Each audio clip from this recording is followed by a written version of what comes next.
Bom, começando nossa reunião de alocação, produtos e notícias, semana do dia 15 de setembro, começando sempre por cenários e notícias no ambiente doméstico.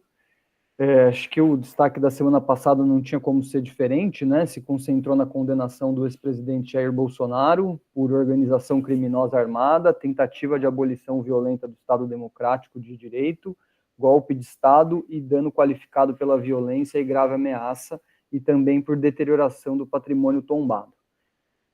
A gente viu ali, acho que também o destaque do julgamento foi o voto do ministro Fux, que a gente vai falar um pouco mais para frente, mas primeiro falando sobre a agenda econômica dessa semana. Agora na segunda-feira saiu o IBCBR, que é a prévia do nosso PIB, com uma queda de menos 0,5%, pior do que as expectativas, que estavam considerando uma queda de menos 0,02%, e a gente pode ver aí nessa imagem à direita, puxado principalmente por agroindústria, serviços, impostos e ativos não ligados à agropecuária, né? Então a gente teve uma piora em todos os setores, ali todos os componentes do IBCBR, mas principalmente em agro e indústria. Amanhã sai taxa de desemprego de julho. Tem um detalhe importante, provavelmente a taxa de desemprego vem abaixo, porque o critério de avaliação são pessoas procurando emprego, então pessoas com trabalho informal que não sinalizam que estão procurando emprego, e pessoas também com muitos benefícios sociais não entram nesse cálculo, que é uma grande crítica a essa métrica como um todo.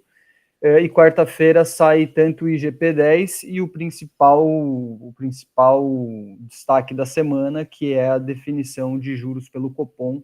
A gente tem super quarta essa semana, tanto decisão do Copom quanto do Fed.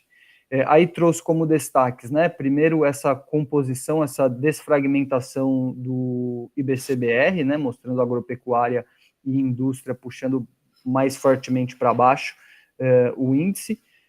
Trouxe aí uma questão muito vinculada mais ao meio ambiente, que é uma pauta importante também, embora tenha muita posição contrária à exploração da placa equatorial ali na Foz do Amazonas por parte da Petrobras, né? Teve o IBAMA deu voto contra, né? Teve muita crítica em relação ao EIA-RIMA feito sobre isso. A ministra Marina Silva também foi bem enfática contra essa exploração, mas a gente vê que, de fato, isso tem caminhado e a tendência é que a Petrobras inicie a exploração ali, né? Então, o Lula falou para que a agência do meio ambiente brasileira deveria ficar satisfeita com os testes da Petrobras na área. Então, é um bom sinal para a Petrobras de que pelo menos isso tem caminhado.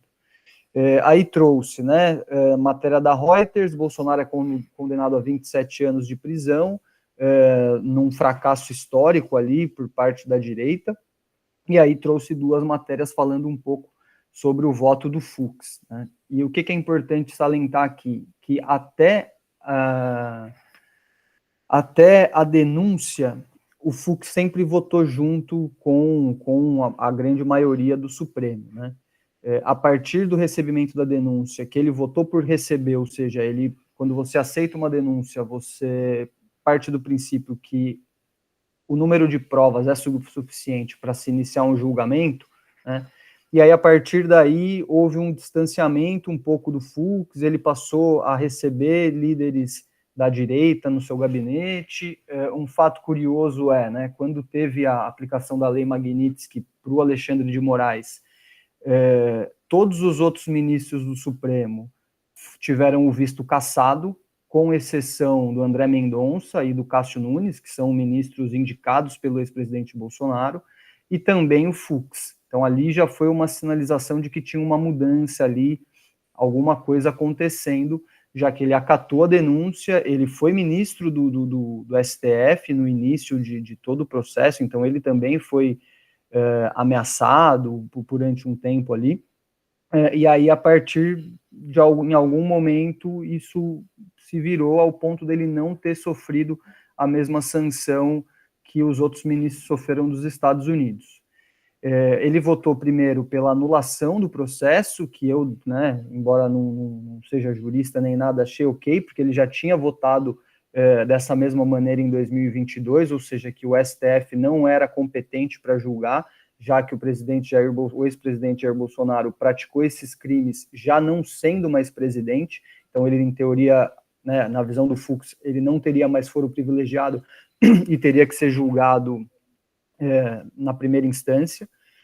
Então ele podia ter parado ali, mas não, ele fez um longo e extenso pronunciamento ali, né, defendendo a posição dele, ficou acho que 14 horas, pediu para não ser interrompido, então ele falou basicamente por 14 horas seguidas, e algumas coisas que chamaram a atenção é que ele usa tipo a primeira emenda da Constituição norte-americana, que fala sobre a liberdade de expressão, sendo que a liberdade de expressão na nossa Constituição tem uma outra roupagem, assim, né? Então, ficou uma impressão de uma sinalização muito mais para o Trump do que para o Brasil como um todo, né? Partindo do princípio que ele argumenta sobre uma tutela que existe na nossa Constituição e que é diferente, ele usou como referência, ali, como jurisprudência, o que consta na Constituição norte-americana. Então, teve esse voto que surpreendeu todo mundo.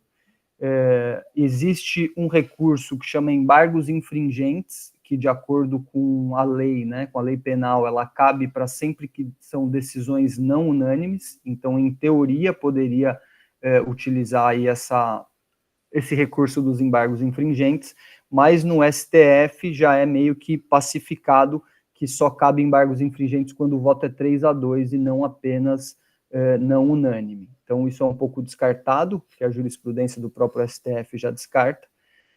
E uma coisa que eu também achei muito significativo, né, é que o ministro Barroso, que é o presidente do Supremo, ele não compõe a primeira turma, né? Quem votou foi o Zanin, que foi o presidente da primeira turma, né? O Alexandre de Moraes, que era o relator, o Flávio Dino, a Carmen Lúcia e o Fux. Embora o Barroso não fosse parte da primeira turma, ele fez questão de estar presente na data final do julgamento, e inclusive subiu ali, sentou do lado do Zanin, ali na bancada, fez alguns comentários pós o Zanin, enfim, fazer a dosimetria da pena, numa sinalização clara, né, e muito talvez por conta do voto do Fux, de que o Supremo como um todo está alinhado, né? Então ele, que não era da primeira turma, fez questão de estar presente e de subir e também fazer um pronunciamento. E o ministro Gilmar Mendes, que é o decano, né, é o ministro mais velho, né, mais antigo ali da corte, também fez questão de estar presente, também mostrando aí uma sinalização de apoio às decisões tomadas pela primeira turma. Então, foi uma decisão em primeira turma, mas com um respaldo maior ainda de outros ministros do Supremo. E também teve uma questão que eu trago aqui, né? Voto surpreendente gera críticas e dúvidas sobre o futuro de Luiz Fux. Ele sai da corte, se eu não me engano, em 2027, né? Ele faz 70 anos e tem que sair da corte. E aí o Valdemar da Costa Neto, que é o presidente do PL, falou que ele deveria se candidatar ao Senado pelo PL. Então, levantando dúvidas aí, se foi mais um voto em função, um voto jurista ou um voto político, já garantindo uma continuidade da carreira ali. Bom, aí também trouxe aqui, falando mais um pouco principalmente sobre a eleição do ano que vem, né? Tarcísio defende uma anistia mais light, né, com o Bolsonaro inelegível, então manteria o Bolsonaro inelegível. É perceptível o aumento do engajamento do Tarcísio nessas questões da anistia e sinalizando mais para esse público bolsonarista. Então, tudo leva a crer que, de fato, ele já entrou para essa campanha presidencial de 2026, embora ainda não assumiu isso e não lançou candidatura, e trouxe também Datafolha, aprovação de Lula sobe, mas empata com a desaprovação, né? Recentemente, o PT veiculou uma campanha criticando o Tarcísio, que nem candidato isso também não é permitido pela legislação eleitoral, não sei que desdobramento vai ter, provavelmente vai tomar uma multa ali, uma penalização, mas de fato a gente já começa a ver essa costura de uma anistia, muito embora trouxe aí, né, os ministros do STF também foram muito enfáticos no próprio julgamento do Bolsonaro, dizendo que não cabe anistia, independente da oposição insistir ou não, a lei não prevê anistia para esse tipo, né? Nem indulto, nem anistia para esse tipo de crime, que é um atentado contra a democracia como um todo. É certo que o voto do ministro Fux vai abrir um precedente para a direita ter um argumento e falar, olha, não foi uma decisão unânime, um próprio ministro, um jurista, um amplo conhecedor da legislação, né? Então isso abre brecha tanto para uma retórica, quanto para algumas argumentações, quanto para, de repente, uma sanção dos Estados Unidos, algo assim, que eles também já sinalizaram que vai vir, né? Agora é certo que a tensão continua, né? Poderia ter se encerrado aí, pelo menos, a gente precisa de uma diminuição do protagonismo do Supremo, então tudo sinalizaria que, de fato, a condenação do Bolsonaro traria essa diminuição do protagonismo, mas é certo que agora vai ter todo esse trâmite da anistia, que, se for aprovada no Congresso, o Hugo Mota já sinalizou que está propenso a aceitar, mas o Alcolumbre no Senado tem sido um pouco mais inflexível e precisa passar nas duas casas, mas também já é certo, o STF mesmo já deixou claro que, se passar, vai ser inconstitucional e eles vão barrar, e aí é mais uma escalada de tensão entre o Congresso e o Judiciário. Bom, hoje saiu o Boletim Focus, poucas mudanças, né? Então, a projeção para a inflação desse ano caiu de 4,85 para 4,83, o PIB se manteve em 2,16 e o câmbio uma pequena melhora aí de 5,55 para 5,50 e manutenção da Selic em 15%. Para 2026, uma queda da inflação de 4,4 para 4,30, uma queda aí de, na verdade, uma manutenção em 4,30 para 2026, uma queda de 1,85 para 1,8 no PIB, manutenção do câmbio em 5,60, e aí o destaque, sim, que é realmente relevante, que é uma projeção de Selic já em 12,38, depois de muitas reuniões consecutivas com projeção da Selic terminar 2026 a 12,5, já cortaram aí 12 bips da projeção. E para 2027, queda no IPCA para 3,8, alta para 1,9 do PIB, manutenção em 5,60 do câmbio e Selic em 10,5, como a gente já vem há bastante, né, 31 divulgações do Boletim Focus. Em relação à internacional, acho que o destaque da semana passada se concentrou na revisão recorde dos dados de empregos, divulgados entre abril de 24 e março de 25, então um ano de revisão, mostrou que a criação de novos empregos foi 911 mil vagas a menos do que se esperava, corrobora um pouco a decisão do Trump, que recentemente demitiu ali a presidente do Labor Statistics, então acho que é uma coisa relevante, né? Se falava muito de ser uma mudança política para forçar dados mais sólidos, etc., e essa ampla revisão mostra que, de fato, tinha algum problema institucionalizado ali dentro. Para a agenda econômica dos Estados Unidos, é uma agenda farta, a gente teve o índice Empire State de atividade econômica, que veio muito abaixo da projeção, então veio em menos 8,7 pontos, enquanto a projeção era de 4,3 de alta. Amanhã sai tanto vendas e projeção de vendas no varejo e também produção e vendas na indústria, então a gente tem dados aí mostrando um pouco de força econômica tanto no varejo quanto na indústria. Quarta-feira sai licença de novas construções e construções de novas moradias, e também a decisão do Fed, né, já que é uma super quarta, é o evento mais esperado da semana. Tudo indica que o Fed vai começar a cortar, iniciando aí em 0,25%, né, em 25 bips. O Trump segue fazendo muita pressão ali, tanto no Powell quanto no Fed como um todo.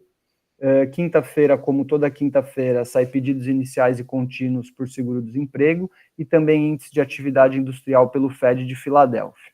Na zona do euro, a gente teve balança comercial nessa segunda-feira, vendo um pouco acima da projeção, então 12,4 bi contra 11,7 da projeção. Quarta-feira sai salário anual, produção industrial e percepção econômica. Quarta-feira sai o PCI, índice importante de inflação para a gente acompanhar, e quinta-feira sai produção do setor da construção. E aí trouxe os dados que saíram da China ontem, né, que foi segunda-feira para eles, domingo para a gente, projeção de dados relevantes, todos um pouco pior do que a projeção. Então, investimento em ativos físicos veio 0,5%, enquanto a projeção era 1,5%. Produção industrial veio uma melhora de 5,2%, enquanto a percepção era 5,7%. produção industrial acumulada anual é um pouco menos relevante, vendas no varejo veio 3,4 contra uma projeção de 3,8, e taxa de desemprego veio 5,3 frente a uma projeção de 5,2. Então, todos os indicadores econômicos um pouco piores do que era a projeção. Bom, em relação a notícias, né? Trump renova pedido de demissão da diretora do Fed, né, a Lisa Cook, que a gente já falou aqui, daquela questão hipotecária e tudo mais, então mostrando ali, não é coincidência isso ter acontecido na véspera, praticamente, né, às vésperas da decisão do Fed, então é mais uma sinalização ali, mais uma pressão política, e aí a gente começa a perceber né, a gente começa a perceber, principalmente na inflação dos Estados Unidos, alguns sinais que mostram que essa guerra tarifária está começando a fazer preço agora, né? Então, carne é o novo ovo nos Estados Unidos, que a gente viu que teve uma alta absurda de ovo nos Estados Unidos, que acabou repercutindo no preço dos ovos no Brasil, já que a gente passou a exportar muito mais. Então, após, né? Então a gente começa a ver esse aumento do preço da carne nos Estados Unidos, após a taxação de 50% de carne bovina brasileira. E o preço sobe e existe um risco aí de escassez da carne bovina. E aí trouxe também a notícia da Reuters, que o Marcos Rubio, né, que promete respostas pelos Estados Unidos após a condenação de Bolsonaro pelo STF. A gente está aí na expectativa.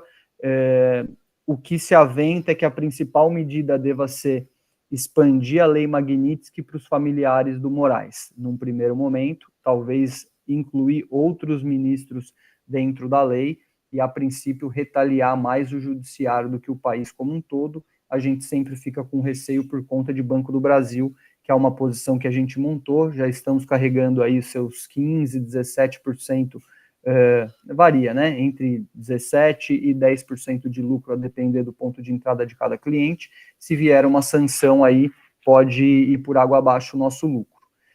Aí trouxe duas notícias que a gente começa a ver um enfraquecimento na economia norte-americana, tanto pela revisão de criação de novos empregos, que já mostra que não estava tão forte assim, quanto uma crise que a gente começa a ver imobiliária nos Estados Unidos, de dificuldade de acesso às pessoas a comprarem suas casas, né? Então, assim, as hipotecas estão nos juros máximos, né, muito por conta do juro do Fed.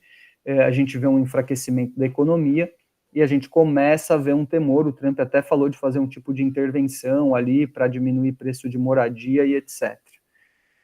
Aí trouxe aqui que, né, também muito ligado à diminuição de empregos, que as companhias norte-americanas pisaram um freio em relação a novas contratações, agora que os efeitos da sobretarifação do Trump começam a fazer efeito. E aí, por fim, trouxe uma sinalização de um acordo entre Estados Unidos e China. O Trump prometeu cortar o TikTok, banir o TikTok dos Estados Unidos, por conta de uma questão de segurança nacional, que tinha uso indevido de dados, espionagem e etc., que mostra um pouco a contradição, né, que quando o Brasil fala de regular a tech, o Trump fala que isso é uma afronta à liberdade de expressão, mas ele estava colocando na mesa dos Estados Unidos proibir o TikTok no território nacional. Teve uma negociação com o Xi Jinping, provavelmente os Estados Unidos comprem uma parte, né, uma empresa americana compre uma parte da TikTok para conseguir manter essa distribuição nos Estados Unidos e conseguir ter um controle um pouco maior sobre os dados, enfim, dados sensíveis que podem vir a ser capturados. Bom, nossos dados de inflação todos atualizados, né, principalmente com o IPCA de agosto que saiu na semana passada, veio uma queda de 0,11%, bem abaixo também das projeções, jogou o acumulado de 12 meses para 5,13%, então a gente vê lentamente aí a inflação convergindo para o teto da meta, que muito provavelmente vai permitir, ou no finalzinho desse ano, ou na primeira do ano que vem, um início de afrouxamento aqui na política monetária por parte do Banco Central.